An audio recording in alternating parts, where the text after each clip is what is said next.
வணக்கம். இந்த கிளாஸ்ல நம்ம என்ன பார்க்க போறோம்னா ஆல்ரெடி டைம் அண்ட் ஒர்க், அதாவது வேலை மற்றும் நேரம்ல 2% பேஸ் பண்ணி எப்படிலாம் கொஸ்டின்ஸ் கேட்பாங்க அப்படின்னு பார்த்துட்டு இருக்கோம். இது அதுக்கான கண்டினியூஸ் கிளாஸ் தான். ஸோ இன்னைக்கான ஃபர்ஸ்ட் கொஸ்டின் என்ன அப்படின்னு பார்த்தீங்கன்னா, A can do a piece of work in 15 days and B can do the same work in 20 days. If they together work on for 4 days, then the fraction of the work that is left is அப்படின்னு கொடுத்துருக்காங்க. So என்னன்னா, ஏ ஒரு வேலையை 15 நாளில் முடிக்கிறாரு, B அதே வேலையை 20 நாளில் முடிக்கிறாரு. இருவரும் சேர்ந்து 4 நாட்கள் வேலை செய்கின்றனர் எனில் எஞ்சியுள்ள வேலையின் அளவை பின்னத்தில் காண்க. கொஷினு பின்னத்தில் கேட்குறாங்க. ஸோ என்னன்னா, ஏ ஒரு வேலையை செய்ய 5 நாள், பி அதே வேலையை செய்ய 20 நாள். ஸோ ரெண்டாம் வாய்ப்பால் டிவைட் பண்ணுறனா இந்த 15 தேவையில்ல, இது 10 நாள் ஆகுமா? ஏன்னா ரெண்டாம் வாய்ப்பால் 15 வராது. ஸோ அதை அப்படியே வச்சுக்கிறேன். ரெண்டாம் வாய்ப்பால் 15 வராது, இது 5 முறை. 5ஆல் டிவைட் பண்ணால் இது 3 முறை, இது 1 முறை. ஸோ 3ஆல் டிவைட் பண்ணால் 1,1 வந்துருமா? இதை மல்டிப்ளை பண்ணால் 2 2 4, 4 5 20, 20 3 60.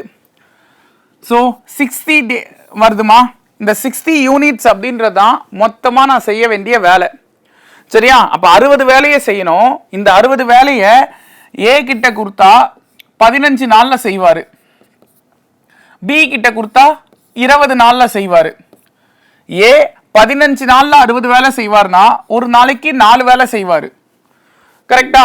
பி 20 வேலையை 60 நாளில் செய்வார்னா ஒரு நாளைக்கு 3 வேலை செய்வார். ஓகேவா? அதாவது 20 நாளில் 60 வேலையை செய்கிறாருன்னா ஒரு நாளைக்கு 3 வேலை செய்வார். 20 3 60. இங்க கொஸ்டின்ல என்ன சொல்றாங்க? இருவரும் சேர்ந்து 4 நாட்கள் வேலை செய்கின்றனர். அப்போ 2 பேரும் சேர்ந்து 4 நாள் ஒர்க் பண்றாங்க. அப்போ 2 பேரும் சேர்ந்து ஒரு நாளைக்கு 7 வேலை செய்வாங்களா? 2 பேரும் சேர்ந்து ஒரு நாளைக்கு 7 வேலை செய்வாங்க. இந்த மாதிரி செஞ்சா 4 நாள்ல 28 வேலை செஞ்சிருப்பாங்க. 4 நாள்ல 28 வேலையை செஞ்சிருப்பாங்க. ஸோ மொத்தம் 60 வேலை, அதுல 28 வேலையை 4 நாள்ல செஞ்சா மீதி இருக்கிறது 32 வேலை. சரியா? ஸோ அப்போ மொத்தம் இருக்கிற 60 வேலையில மீதி இருக்கிற 32 வேலைன்றது எத்தனை, அதாவது ஃப்ராக்ஷன்ல இதை கேட்குறாங்க. சரியா? அப்போ ஃப்ராக்ஷன்ல வேணும்னா மேலே மொத்தம் 60மா, அது கீழே எழுதிக்கிட்டேன். மேலே எனக்கு தேவையான அந்த மீதி இருக்கிற வேலை. ஸோ இது 4ஆல் அடிச்சா இது 8 முறை, இது 4ஆம் வாய்ப்பால் 15 முறை. ஸோ 8/15 அப்படின்றது ஆன்சர். ஓகேவா? மீதி இருக்கிற வேலையை பின்னத்தில் கேட்கறதுனால 8/15 ஆன்சர்.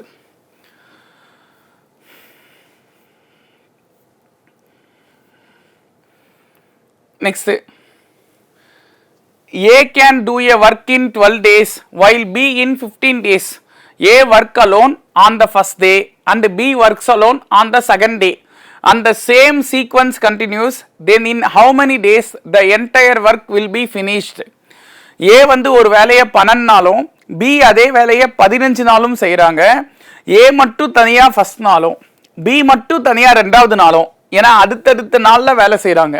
அதாவது இது பேர் ஆல்டர்னேட் டேஸ் அப்படின்னு வாங்கப்பா.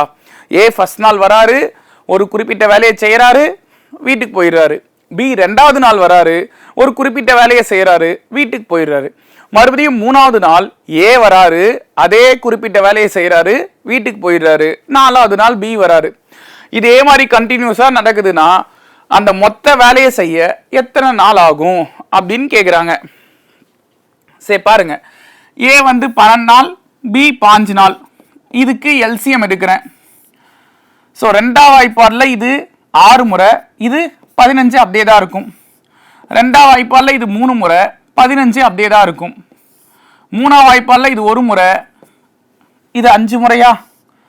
5ஆல் டிவைட் பண்ணால் 1,1 வந்துருமா? ஸோ 2 2 4, 4 12, 12 5 60. ஸோ மொத்தமாக நாங்கள் செய்ய வேண்டிய வேலை 60 வேலை. இந்த 60 வேலையை ஏ கிட்ட கொடுத்தா 12 நாளில் செய்வார், பி கிட்ட கொடுத்தா 15 நாள்ல செய்வாரு. ஏ 12 நாள்ல 60 வேலை செய்வார்னா ஒரு நாளைக்கு 5 வேலை செய்வாரு. பி 15 நாள்ல 60 வேலை செய்வார்னா ஒரு நாளைக்கு 4 வேலை செய்வாரு. இப்போ கொஸ்டின்ல பாருங்க, ஏ மட்டும் தனியா முதல் நாளும் பி மட்டும் தனியா இரண்டாவது நாளும் அப்படின்னு தான் கொஸ்டின் தராங்க. அப்ப ஏ வராரு, ஒரு நாளைக்கு 5 வேலை செய்வாரு, செஞ்சுட்டு போயிடுறாரு. பி வராரு, அதாவது ரெண்டாவது நாள், சரியா, ரெண்டாவது நாள் பி வராரு, 4 வேலை செய்யறாரு, வீட்டுக்கு போயிடுறாரு. மறுபடியும் மூணாவது நாள் ஏ வந்து 5 வேலை செய்யறாரு. இப்போ இதுல இருந்து என்ன தெரியுதுன்னா, ஒவ்வொரு 2 நாளைக்கும் ஒரு 2 நாளைக்கும் 9 வேலை செய்யறாங்கப்பா.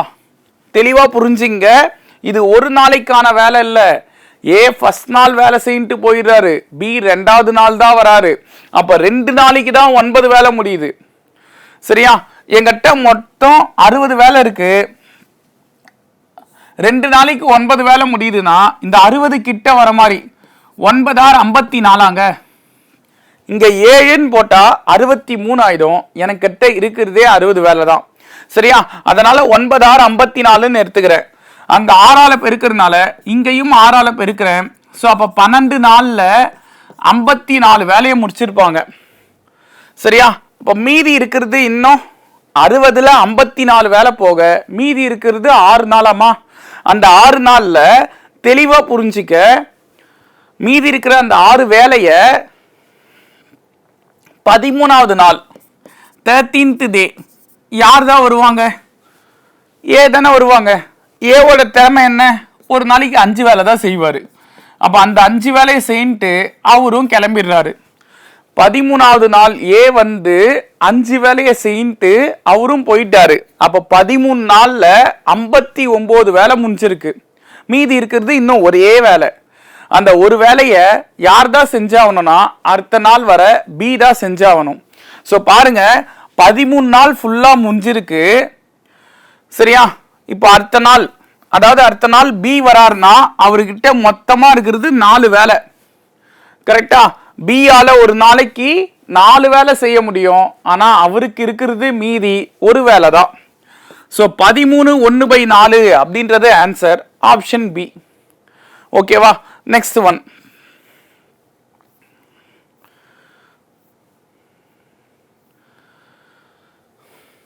A can do a certain job in 12 days. B is 60% more efficient than A. How many days B alone take do the same job அப்படின்னு கொடுத்துருக்காங்க. என்னன்னா, ஏ என்பவர் ஒரு வேலையை 12 நாள்ல முடிக்கிறாரு. பி என்பவர் ஏவை விட 60% திறமையானவர் எனில் பி மட்டும் தனியா அந்த வேலையை செய்ய எத்தனை நாள் ஆகும்னு கேட்குறாங்க. தெளிவா புரிஞ்சுங்க, ஏ ஒரு வேலையை 12 நாள்ல முடிக்கிறாரு. ஸோ அந்த 12 நாளை நான் 100% எடுத்துக்கிறேன். ஸோ ஏ வந்து எத்தனை நாள்ல அந்த வேலையை முடிப்பாருன்னு எனக்கு தெரியும். தெரிஞ்சனால அதை 100% எடுத்துக்கிறேன். அது 12 நாள். பி வந்து பாருங்க, ஏவை விட 60% திறமையானவர். இந்த திறமையானவருக்கு மீனிங் என்ன? நம்ம ஆல்ரெடி பேசியிருக்கோம். திறமையானவர் அப்படின்னா கம்மியான நாள்ல அந்த வேலையை முடிக்கணும். சரியா, மோர் எஃபிஷியன்ட்னு ஒரு வார்த்தை கொடுத்துருப்பாங்க பாருங்க. இதுக்கு என்ன மீனிங்கு? கம்மியான நாள்ல அந்த வேலையை முடிக்கணும். சரியா, அப்படி முடிச்சாதான் அவரு திறமையானவர். ஸோ அப்ப யோசிச்சு பாருங்க, இந்த இடத்துல 60% திறமையானவர்னா பி 160%. 160% வேலையை எத்தனை நாள்ல முடிப்பாங்க அப்படின்னு தான் கேள்வி. சரியா, 100% 12 நாள்னா 160% எத்தனை நாள்? சப்போஸ் இங்க மோர் எஃபிஷியன்ட்னு தரத்துக்கு பதிலா லெஸ் எஃபிஷியன்ட்னு தந்திருந்தா, சரியா, அதாவது திறமையற்றவர்னு தந்திருந்தா நான் என்ன செஞ்சிருப்பேன்? பி வந்து 60% திறமையற்றவர்னா 100ல இருந்து அந்த 60 கழிச்சு 40%க்கு சம் போட்டிருப்பேன். சரியா, திறமையானவர்னா பிளஸ் பண்ணும் 100 கூட, திறமையற்றவர்னா 100ல இருந்து கழிக்கணும். இதை ஞாபகம் வச்சுங்க. பாருங்க, இங்க பர்சன்டேஜ் அதிகமா இருக்கு. நான் இப்பதான் சொன்னேன், திறமையானவருக்கு அழகு கம்மியான நாள்ல அந்த வேலையை முடிக்கிறது. சரியா, இவரே 12 நாள் எடுத்துக்கிறாரு ஏவே. அப்ப பி அதை விட கம்மியான நாள்ல தான் முடிப்பாரு. சரியா, சோ இதுல இருந்து இது என்னங்க? எதிர்மாறலா? இன்டைரக்ட் வேரியேஷனா? இன்டைரக்ட் வேரியேஷன்னா இருக்கிறத அப்படியே தான் எழுத சொன்னா, ஒரு 0க்கு ஒரு 0 அடிச்சிட்டேன். 4ஆம் வாய்ப்பாடில் இது 3 முறை, 4ஆம் வாய்ப்பாடில் இது 4 முறை, 2ஆம் வாய்ப்பாடில் இது 2 முறை, இது 5 முறை. ஸோ 3ஐயும் 5ஐயும் பெருக்குனா 15, அதை 2ஆல் டிவைட் பண்ணும்போது 7 1/2ன்னு வருமா? அதாவது 15ல் பாதி என்னங்க? 7.5, 7 தானே. ஸோ 7 நாளில் பி அந்த வர்க்கம் முடிச்சிருப்பாரு. சரியா? ஏ 12 நாள் எடுத்துக்கிட்ட வேலையை பி 7 நாளில் முடிச்சனால தான் ஏவை விட பி 60% திறமையானவர். சரியா? அதுதானே கொடுத்துருக்காங்க. பி என்பவர் ஏவை விட 60% திறமையானவர்னு. இதுதான் மீனிங். கம்மியான நாளில் வேலையை முடிக்கணும். சரியா? So next, 2 pipes X and Y can fill a crystal in 24 minutes and 48 minutes respectively. Then in how much time the tank will be filled completely if both the pipes are opened together at 8:14 AM? அதாவது எக்ஸ்ன்ற குழாய் ஒரு தொட்டியை 24 நிமிஷத்துல fill பண்ணுது. வைன்ற குழாய் 48 நிமிஷத்துல இன்னொரு தொட்டி அதே தொட்டியை ஃபில் பண்ணுது ஆக்சுவலா. சரியா? எக்ஸ் குழாய் ஒரு தொட்டியை 24 நிமிஷமும், வை குழாய் அதே தொட்டியை 48 நிமிஷத்துலயும் ஃபில் பண்ணுமா. சரியா? 2 குழாயும் காலங்காத்தால 8:14 மணிக்கு திறந்து விடுறாங்கன்னா தொட்டி எப்போது முழுவதுமாக நிரம்பும் அப்படின்னு கேக்குறாங்க. நான் என்ன செய்யறேன்னா, 2 பேரும் சேர்ந்து ஒரு வேலையை செய்யறாங்க. 2 பேருமே ஒரே வேலையை தான் செய்யறாங்க. தொட்டியை ஃபில் பண்ண போறாங்க. இது எக்ஸ் குழாய்கிட்ட 24 நிமிஷம் எடுத்துக்கும் தனியா செஞ்சா, வழி குழாய் 48 நிமிஷம் எடுத்துக்கும். இப்ப 2 பேரும் சேர்ந்து அந்த வேலையை செய்யறாங்கன்னா அதை விட கம்மியான நாள்லயே அந்த வேலையை முடிப்பாங்க. கரெக்டா? ஸோ 2 பேரும் சேர்ந்து அப்படின்னா xy/x+y. இதுல எக்ஸ் 24 நிமிஷம், y 48 நிமிஷம், கீழே 24 + 48. ஸோ 24 × 48/72 ஓர் 24 24, இது 3 முறை 72, ஓர் 3 3, 16 3 48. ஸோ 2 பேரும் சேர்ந்து அந்த வேலையை செஞ்சா 16 நிமிஷத்துலேயே முடிச்சிருவாங்க, 16 மினிட்ஸ்லே. சரியா? யாரு? எக்ஸ் குழாயும் வழி குழாயும் சேர்ந்து அந்த தொட்டியை ஃபில் பண்ணா 16 நிமிஷத்துலேயே அந்த தொட்டி ஃபில் ஆயிடும். ஆனா கேள்வி என்னன்னா, எத்தனை நிமிஷத்துல ஃபில் ஆகும்னு கேட்கல, எந்த டைம்ல ஃபில் ஆகும்னு கேக்குறாங்க. ஸோ டைம் தான் நம்ம சொல்ல போறோம். 8:14 மணிக்கு திறந்து விடுறாங்க, 16 நிமிஷத்துல ஃபில் ஆகுதுன்னா 8:14ஓட 16 ஆட் பண்ணா காலங்காத்தால 8:30 மணிக்கு ஃபில் ஆயிருக்குமா? ஸோ தொட்டி காலங்காத்தால 8:30 மணிக்கு ஃபில் ஆயிருக்கும். So option A answer. Pipe A can fill a tank in 8 minutes. It can be emptied by pipe B in 10 minutes. In how many hours will it be full if both the pipes are opened simultaneously at 4:10 PM? சரி, ஓகேம்மா. ஏன்ற குழாய் ஒரு தொட்டியை 8 நிமிஷத்துல fill பண்ணும். பின்ற குழாய் அந்த தொட்டியை 10 நிமிஷத்துல காலி பண்ணும். 2 குழாய்களும் மாலை 4:10 மணிக்கு திறந்து விடப்பட்டது எனில் தொட்டி எத்தனை மணிக்கு நிரம்பும்? இங்க பாருங்க, ஒரு குழாய் அந்த தொட்டியை ஃபில் பண்ணுது எத்தனை நிமிஷத்துல? 8 நிமிஷத்துல. பீன்ற குழாய் அந்த தொட்டியை பீன்ற குழாய் அந்த தொட்டியை 10 நிமிஷத்துல காலி பண்ணுது. ஸோ ஒரு குழாய் 8 நிமிஷத்துல ஃபில் பண்ணுது, இன்னொரு குழாய் 10 நிமிஷத்துல காலி பண்ணுது.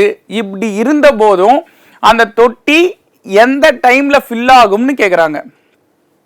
லாஜிக்கலா யோசிச்சா என்ன யோசிப்பீங்க? சார் அது எப்படி சார் ஃபில் ஆகும்?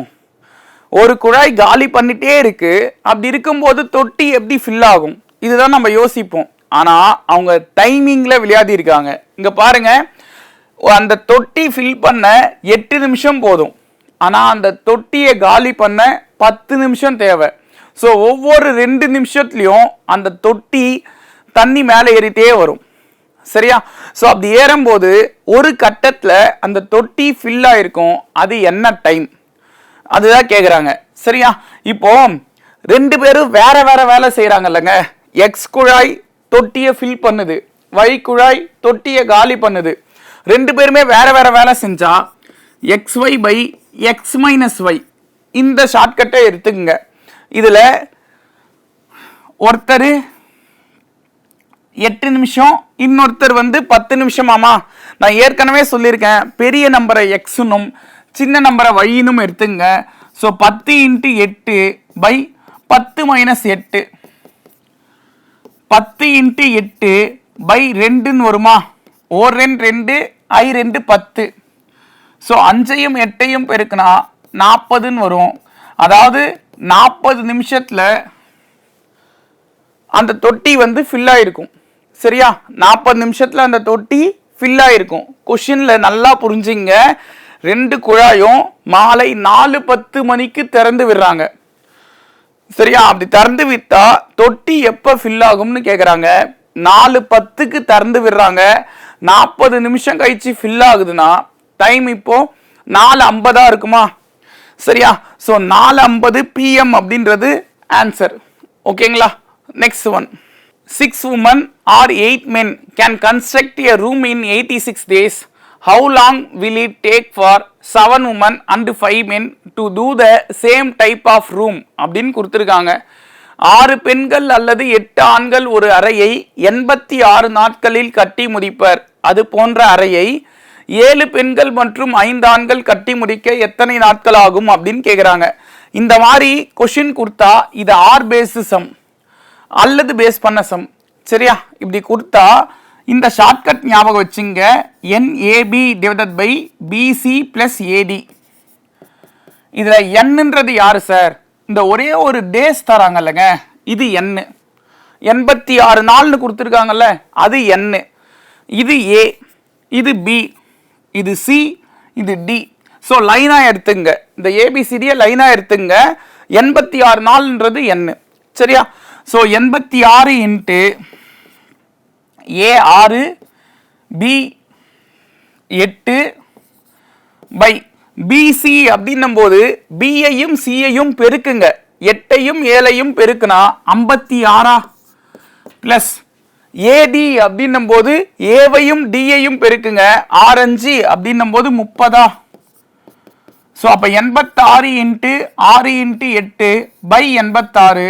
86க்கு 86 அதிச்சா 6 8 48 அப்படின்றது ஆன்சர். ஸோ ஆப்ஷன் ஏ இந்த கொஸ்டினுக்கான ஆன்சராக இருக்கும். ஓகேவா? Next one. Ramu, Shamu and மோகன் can finish a piece of work in 12, 15 and 20 days respectively.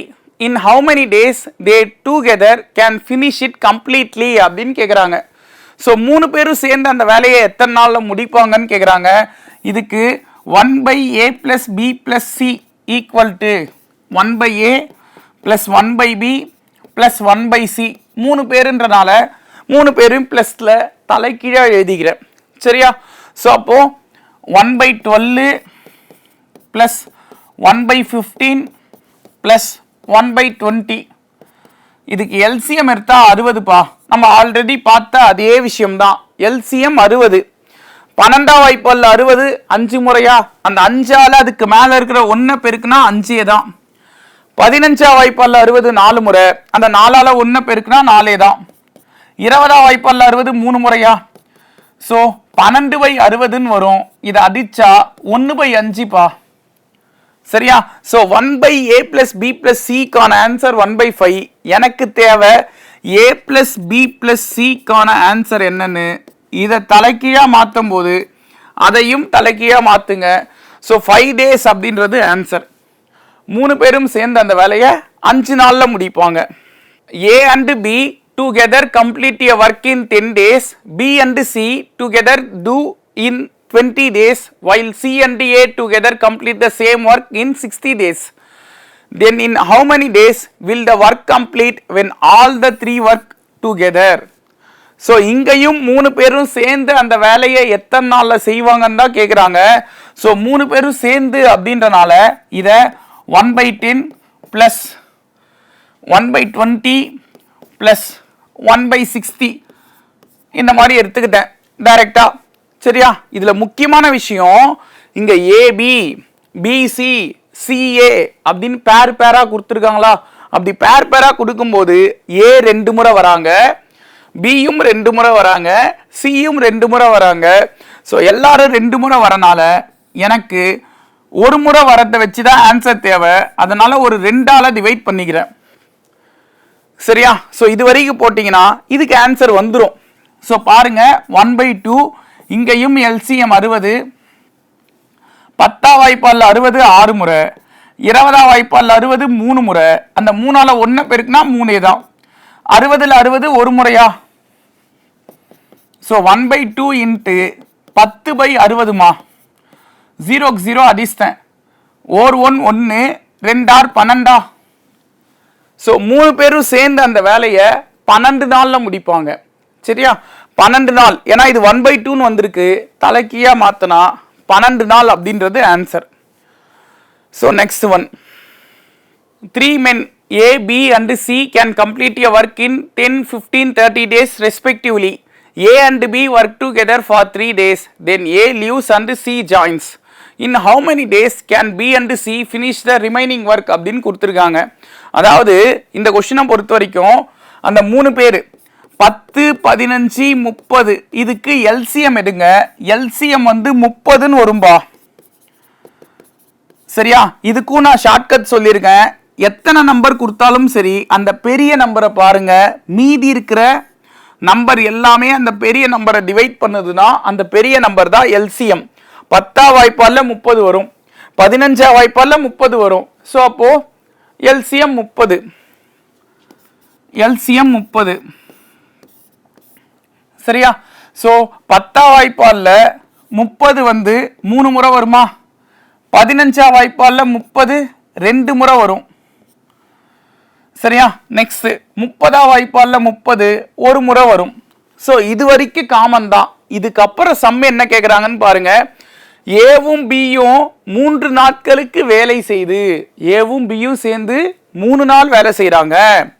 So ஏவும் பியும் சேர்ந்து ஒரு நாளைக்கு 5 வேலை செய்கிறாங்க. 3 2 கூட்டினா 5 தானமா? ஒரு நாளைக்கு 5 வேலைனா 3 நாளில் 15 வேலை செஞ்சிருப்பாங்க. சரியா? அப்போ மொத்தம் இருக்கிற 30 வேலையில 15 வேலையை ஏவும் பியும் சேர்ந்து 3 நாள்ல முடிச்சிட்டாங்க. அவன் மீதி இருக்கிறது இன்னும் ஒரு 5 வேலை. இந்த 15 வேலைய இப்ப பாருங்க, ஏ வந்து விலகிட்டாரு, சி சேர்ந்துக்கிட்டாரு. அப்போ மீதி இருக்கிற வேலைய ஏ விலகிட்டனால பியும் சியும் சேர்ந்து செய்யறாங்க. சரியா? பியும் சியும் சேர்ந்து செய்யறாங்க. பியும் சியும் சேர்ந்து ஒரு நாளைக்கு 3 வேலை செய்வாங்க. அப்படி இருந்தா இந்த 15 வேலைய எத்தனை நாள்ல செய்வாங்க? 5 நாள்ல செய்வாங்களா? ஸோ 5 days அப்படின்றது ஆன்சர். ஓகேங்களா? தெளிவா புரிஞ்சுங்க. ஏவும் பியும் 3 நாட்களுக்கு வேலை செய்து அப்படின்னு கொடுக்குறாங்க. ஸோ ஏவும் பியும் சேர்ந்து ஒரு நாளைக்கு 5 வேலை, அப்போ 3 நாளைக்கு 15 வேலை.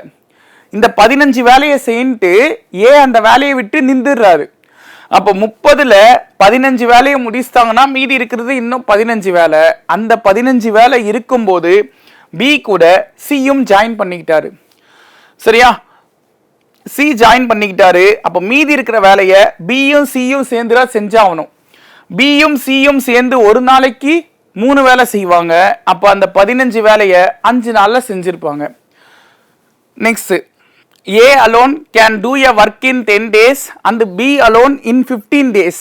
They undertook the work for 2 lakhs. That amount that A will get is அப்படின்னு கொடுக்குறாங்க. ஸோ இந்த மாதிரி அமௌண்ட்டை வச்சு 2 பேருக்கு கொடுத்தா, ஞாபகம் வச்சுங்க, 2 பேருக்கு கொடுத்தா, அதாவது ஏ ஒருத்தர் பி ஒருத்தர் இல்லைம்மா. ஸோ அந்த மாதிரி கொடுத்தா அந்த மொத்தம் டேஸை ஆட் பண்ணிங்க. ஒருத்தர் 10 days, இன்னொருத்தர் 15 daysல அதை ஆட் பண்ணிங்க, 25 வரும். அதை நான் டினாமினேட்டரில் கீழே எழுதிட்டேன். சரியா? இப்போ இதில் கொஷினில் யாரை கேட்குறாங்க? ஏவோட வேல்யூ கேட்குறாங்க. அப்போ ஏவோட வேல்யூ வேணும்னா பியோட டேஸை தூக்கி மேலே எழுதணும். இதை மட்டும் ஞாபகம் வச்சுங்க. ஏ கேட்டால் பியோட டேஸ், பி கேட்டால் ஏவோட டேஸ். சரியா? இன்ட்டு அந்த 2 lakhs. இப்போ 25ஆம் வாய்ப்பால் இது ஒரு முறை, 8 முறை 200, அது இல்லாமல் ஒரு 3 0. சரியா? இதை மல்டிப்ளை பண்ணா 1,20,000 வருமா? சரியா? 1,20,000 வரும். இந்த 1,20,000 தான் ஏவோட ஷேர் அதுல. சரியா? இதுலயும் லாஜிக்கலா யோசிப்பீங்க, சார் ஏ வந்து 10 நாள் தான் வேலை செய்யறாரு, பி 15 நாள் வேலை செய்யறாரு, ஆனா ஏக்கு 1,20,000 ரூபாய் தரீங்க, பிக்கு 80,000 ரூபாய் தரீங்க, என்ன சார் நியாயம்? இங்க விஷயம் என்னன்னா, கம்மியான நாள்ல அந்த வேலையை முடிக்கிறாங்கல்ல, அவங்க தான் திறமையானவங்க. ஸோ அவங்களுக்கு தான் சம்பளமும் அதிகம். கம்மியான நாள்ல அந்த வேலையை முடிக்கணும். அப்ப யோசிச்சு பாருங்க, நான் ஏற்கனவே சொன்ன மாதிரி இவங்க தான் திறமையானவங்க. ஏ வந்து அந்த வேலையை 10 நாள்லயே முடிக்கிறாருப்பா, பி 5 நாள் எடுத்துக்கிறாரு. அதனால ஏக்கு தான் அந்த அமௌண்ட் அதிகமா போகும். 1,20,000 ரூபாய் ஏவோட ஷேர். சரியா? Next one. So X Y Z can do a piece of job in 4, 6 and 10 days respectively அப்படின்னு கொடுத்துருக்காங்க. இதுல X Y and Z work together to complete then find their separate shares. ஓகேமா? தனித்தனியா ஷேர் என்னவா இருக்கும் அப்படின்னு கேட்குறாங்க. 31,000 ரூபாய் மொத்தமா உங்களுக்கு கொடுத்துருக்காங்க. மொத்தமா 31,000 ரூபாய் கொடுத்துட்டு இதுல எக்ஸுக்கு என்ன ஷேரு, ஒய்க்கு என்ன ஷேரு, செட்டுக்கு என்ன ஷேருன்னு கேட்குறாங்க. 3 பேர் கொடுத்தா இதுல நம்ம செய்ய வேண்டிய ஃபர்ஸ்ட் வேலை, அந்த 4 எடுத்துக்கமா. 4 நாள் ஒருத்தர், 6 நாள் ஒருத்தர், 10 நாள் ஒருத்தர். ஸோ இதை மல்டிப்ளை பண்ணணும். 4 ஆர் 24 பிளஸ் 6ஐயும் 10ஐயும் பெருக்குனா 60 பிளஸ் 4ஐயும் 10ஐயும் பெருக்குனா 40. இது மேலே எடுத்துக்கிறேன். சரியா? அதாவது கீழே எடுத்துக்கிறேன். மேலே வந்து நியூமிரேட்டர்ல கொஸ்டின்ல யாரை கேட்குறாங்க, சப்போஸ் இது எக்ஸோட ஷேர்னு எடுத்துங்களேன். எனக்கு எக்ஸோட ஷேர் வேணும்னா ஒய்யும் செட்டும் தேவையில்லை. கரெக்டா? ஒய்யும் செட்டும் தேவையில்லை. அங்க என்னங்க சொன்னேன், யாரு ஏவோட ஷேர் கேட்டா பியோட டேஸ் எடுத்துங்க, பியோட ஷேர் கேட்டா ஏவோட டேஸ் எடுத்துங்க, இப்படிதானே சொன்னேன். இங்க எக்ஸோட ஷேரை கேட்டா ஒய் செட்டை மல்டிப்ளை பண்ணி எடுத்துங்க. ஸோ ஒய் வந்து 6, செட்டு 10, மல்டிப்ளை பண்ணா 60. இது மேலே எடுத்துங்க. இன்ட்டு அமௌண்ட் வந்து 31,000. பாருங்க, 60 பை இது ஆட் பண்ணா 124 இன்ட்டு 31,000. சரியா? இப்போ இதை கேன்சல் பண்றேன் அப்படின்னா 4ஆம் வாய்ப்பால்ல இது 15 முறை, இது 4ஆம் வாய்ப்பால்ல 31 முறை, இது 31ஆம் வாய்ப்பால்ல 1 முறை, இது 1000 முறை. ஓகேங்களா? 1000 முறை. அதாவது ஓர் 31 31 3 0 அப்படியே வந்துடும். ஸோ 15ஐயும் ஒரு 1000ஐயும் பெருக்குனீங்கன்னா 15,000ன்னு வருமா? அந்த 15,000 அப்படின்றது தான் எக்ஸோட ஷேரா இருக்கும். ஓகேங்களா? பாருங்க, இங்கேயே முடிஞ்சிருச்சு. இதுதான் எக்ஸோட ஷேர். ஏன்னா அவங்க கேட்கறது அவர்கள் தனித்தனியே பெரும் பங்குகளை காண்கன்னு கேட்குறாங்க. ஃபர்ஸ்ட் எக்ஸோட ஷேர் தான் சொல்ல போறோம். எக்ஸோட ஷேர் 15 நாள் வர மாதிரி இருக்கிறது ஃபர்ஸ்ட் அந்த பி ஆப்ஷன் மட்டும்தான். சரியா? ஸோ நெக்ஸ்ட் ஒய்யோட ஷேர் வேணும்னு வைங்களேன்.